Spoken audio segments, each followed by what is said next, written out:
Ja, dann freut es mich, die nächste Rednerin anzukündigen. Wo ist sie? Frau Rinaldi aus dem BFR. Selina Rinaldi forscht als Doktorandin am BFR zu den Risiken von Aromastoffen in E-Liquids. Sie ist Toxikologin, ausgebildete Toxikologin und hat am Karolinska-Institut in Stockholm promoviert. Master gemacht. Entschuldigung, ja, natürlich. Ja. Wir freuen uns, Selina. Danke, Peter, für die nette Einführung.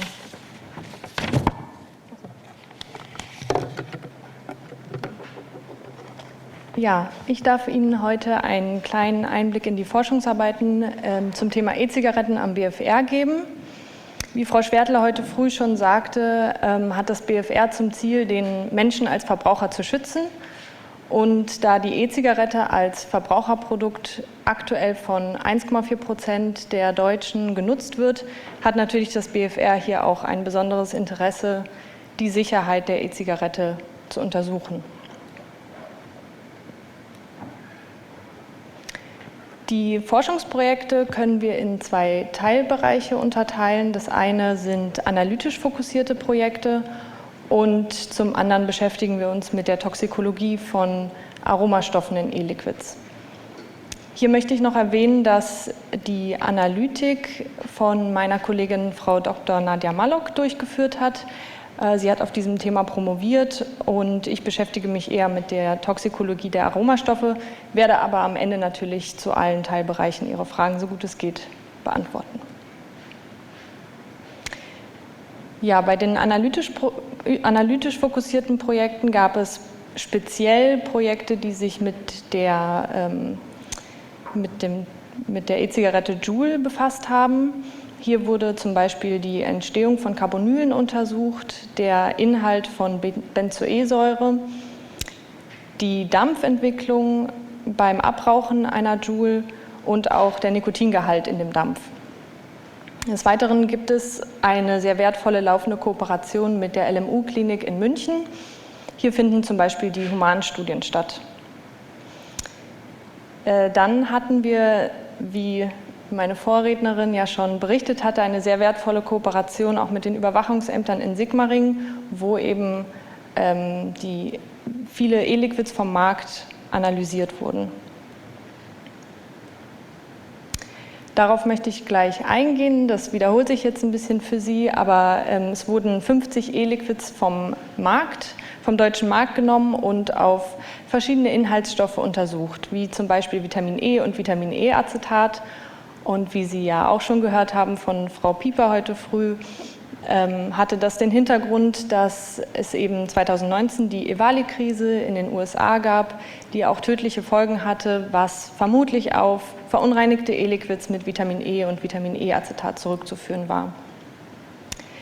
In den Proben, die untersucht wurden, in 14 Stück wurde Vitamin E gefunden und in einer Probe Vitamin E-Acetat. Allerdings, wie auch schon zuvor erwähnt, wurden diese Stoffe nur in Spuren gefunden. Die E-Liquids wurden auch auf andere Inhaltsstoffe untersucht, zum Beispiel Vitamin C, viele verschiedene Aromen, Nikotin und Cannabidiol und Tetrahydrocannabinol. Die Ergebnisse wurden dann mit den Verpackungen der E-Liquids abgeglichen, um eben zu schauen, ob die Herstellerangaben hier richtig sind. So, nun kommen wir zu den Ergebnissen der Juul-Projekte. Das ist entnommen aus einer Publikation von Frau Mallock. Oben links in der Grafik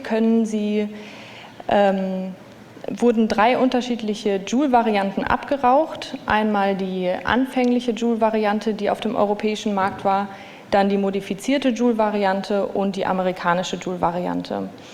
Alle 3 wurden abgeraucht und die partikuläre Phase wurde auf einem Filter aufgenommen und dann gemessen. Hier sehen Sie das auf der linken Y-Achse und auf der rechten Y-Achse sehen Sie dargestellt den Nikotingehalt im Dampf, der gemessen werden konnte. Wir sehen ganz schön, dass die partikuläre Phase bei der modifizierten Juul-Variante in der Mitte am größten ist im Vergleich zur anfänglichen Juul-Variante und zur amerikanischen Juul. Und der Nikotingehalt hingegen ist größer im Vergleich bei der modifizierten Joule-Variante im Vergleich zur anfänglichen Joule-Variante und nähert sich dem Nikotingehalt in der amerikanischen Joule-Variante. Der Nikotingehalt von E-Liquids ist ja limitiert in Europa auf 20 Milligramm pro Milliliter. Durch diese modifizierte Joule-Variante konnte aber dieses umgangen werden, indem in der Dampfphase trotzdem ein erhöhter Nikotingehalt gefunden werden konnte. Und bei näherer Betrachtung der leeren E-Liquid-Pods, hier dargestellt rechts oben, können wir sehen, dass in der modifizierten Joule-Variante das Dochtmaterial verändert wurde. Ich weiß nicht, ob Sie das so gut sehen können, aber ja, also in der mittleren Variante ist das Dochtmaterial etwas verändert. Und dadurch konnte eben der erhöhte Nikotingehalt im Dampf erreicht werden. Eine weitere Studie zur Joule war die sogenannte Nicotide-Studie in Kooperation mit der LMU-Klinik in München. Hier wurden die Nikotinanflutungen von den Joule-Varianten verglichen mit konventionellen Tabakzigaretten. Die Probanden wurden gebeten, eine der Varianten zu rauchen.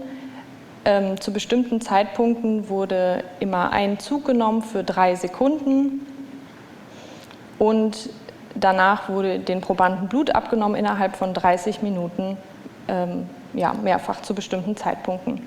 Und hier in der Grafik ist übrigens auch aus der Publikation von Frau Mallock entnommen, können wir sehen, dass sich die Joule-Varianten in der Nikotinanflutung im Blut nicht großartig unterscheiden, aber es immer noch einen großen Unterschied zur Tabakzigarette gibt. So, das war es zu den analytisch fokussierten Projekten. Jetzt kommen wir zur Toxikologie der Aromastoffe in E-Liquids.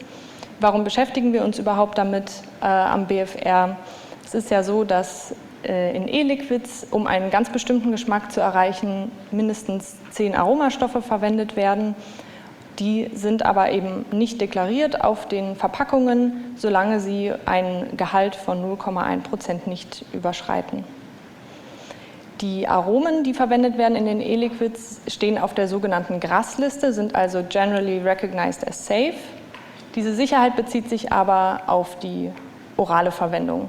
Was dann passiert, wenn wir die verschiedensten Aromen miteinander vermischen, erhitzen und dann inhalieren, ist weitgehend nicht bekannt. Hier habe ich mal ein Beispiel aus der Literatur entnommen, wo E-Liquids toxikologisch untersucht wurden auf Lungenzellen. Das sind hier Viabilitätskurven, die Sie sehen können. Auf der linken Seite wurden verschiedene E-Liquids mit verschiedenen Geschmäckern getestet. Und wir können sehen, dass in Grafik A sich die Viabilität nicht ändert mit steigender Konzentration, jedoch in B, C und D die Viabilität mit zunehmenden Konzentrationen auch drastisch abnimmt. In den rechten 4 Grafiken wurden dann die einzelnen Aromen, die am häufigsten vorkamen in diesen E-Liquids, getestet, also nicht als Mischung. Und hier können wir sehen, dass bei allen 4 Aromen die Viabilität drastisch abnimmt mit steigenden Konzentrationen. Auf der rechten Seite hier ein Bild aus der Umfrage entnommen vom Eurobarometer 2021. Hier ging es um die beliebtesten Geschmäcker in E-Liquids. An erster Stelle stehen fruchtige E-Liquids wie zum Beispiel Kirsche oder Erdbeere, gefolgt von Tabak und Minze und Menthol, und an 4. Stelle stehen dann süße Geschmäcker wie Schokolade oder Vanille. Auf der linken Seite jetzt sehen Sie hier einen Auszug aus den Ergebnissen mit der Kooperation mit dem Überwachungsamt in Sigmaringen, wo eben die E-Liquids auf ihre Aromastoffe untersucht wurden. Und wir haben uns aus diesen, das sind die häufigsten, die gefunden wurden, und aus denen haben wir für unsere Studie uns 5 ausgesucht: Limonen, Linalool, Zimtaldehyd, Eugenol und Vanillin. Mit diesen Aromen haben wir uns E-Liquids selber hergestellt, die jeweils nur einen Aromastoff dann enthalten. Wir haben diese hergestellt nach der ISO-Norm 17375. mit einem PGVG-Gehalt von 69–29%, 1% Wasser und 1% Ethanol, um den Aromastoff zu lösen.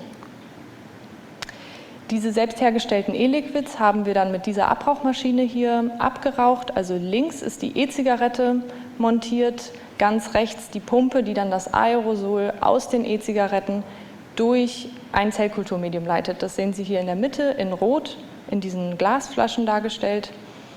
Und wir haben insgesamt 100 Puffs, 100 Züge genommen mit einem Volumen von 55 Milliliter, einer Dauer von 3 Sekunden und alle 30 Sekunden wurde ein Zug genommen.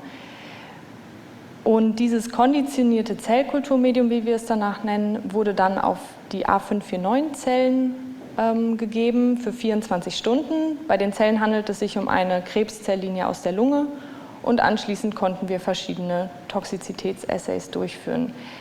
Ich möchte Ihnen hier nur einen kleinen Ausschnitt zeigen. Also in dem unteren Panel können Sie die Viabilität der Zellen nach Behandlung mit dem abgerauchten E-Liquids, also mit dem konditionierten Medium sehen. Und wir sehen hier bei keinem der Aromastoffe einen Effekt. Wenn wir uns im oberen Panel aber die Ergebnisse ansehen, wo wir nur die Aromen getestet haben in Zellkulturmedium, also ohne sie abzurauchen, wie ich es vorher beschrieben habe, dann sehen wir mit steigenden Konzentrationen eine drastische Abnahme der Viabilität. Wir sehen aber auch Unterschiede zwischen den einzelnen Aromen. Also wenn wir jetzt bei Limonen eine Verringerung der Viabilität sehen, tun wir es zum Beispiel bei Linalool, können wir dies nicht beobachten. Genau, und momentan sind wir jetzt daran herauszufinden, also einerseits die Abrauchmethode zu optimieren und mit einer analytischen Methode zu bestimmen, ob sich die Aromen in dem Zellkulturmedium überhaupt auffangen oder ob sie da gar nicht gefangen werden können. Damit danke ich Ihnen für Ihre Aufmerksamkeit und stehe für Fragen bereit.